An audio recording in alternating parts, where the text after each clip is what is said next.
A senior commander of Iran's Revolutionary Guard says his country's ballistic missile program will not be stopped under any circumstances.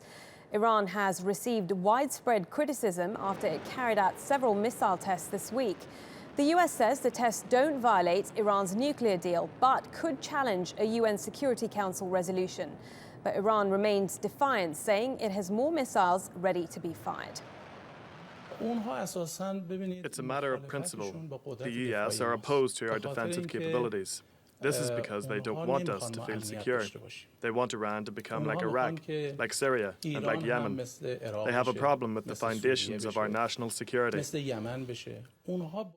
Let's get more on this and speak to Houchang Hassan Yari. Joins me now. He's a politics and economics professor at the Royal Military College of Canada. Many thanks for joining us, Houchang.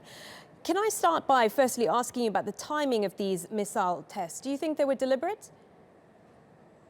I think it's deliberate. It comes after recent signing of a nuclear agreement between Iran and the group of 5+1 on behalf of the international community. It also comes after the just recent elections in Iran, just a few days ago, where Rouhani, the president, and his colleagues scored some positive votes, and consequently, I believe this is a very clear indication that the Revolutionary Guards are basically doing whatever they want to, and they do not take into consideration the concerns of the government, which is under a lot of pressure from the international community, but also internally to improve the life, the economic life of the Iranians.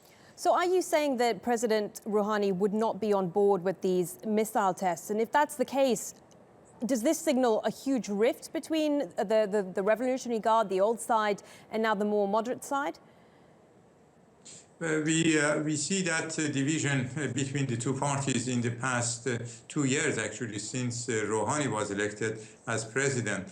Since then, Revolutionary Guards did whatever they could in order to sabotage all measures taken by the president, including creating problems in the region, for example, in Syria, in Iraq, and in Lebanon and Yemen. So the rift is very real.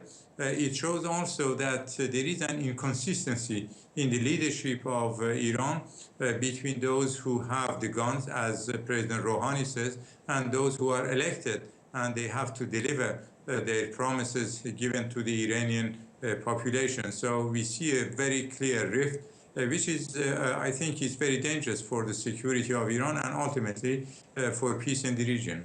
Well, the Revolutionary Guard say they're going to keep doing these missile tests. So what does this mean for the nuclear deal? For nuclear deal, apparently, as the American administration indicated just recently, they by testing these missiles, they do not violate the nuclear deal, but it doesn't mean they are not in violation of UN Security Council resolutions. The other point that I should mention in regards to this rift between the Revolutionary Guards leader on one hand and the government on the other is that President Rouhani and his government, they try very hard to bring foreign investment in the country, to help the economy of the country to move and to improve. But when we see these kind of activities, testing missiles and directly claiming the aim is to destroy Israel and also to destroy the capability of the Americans in the region, so it would be very difficult for any investor to go and put their money in Iran. So in that sense, this is counterproductive and goes against all activities done by President Rouhani and his government. Okay, Houchang Hassan Yari, many thanks for your time.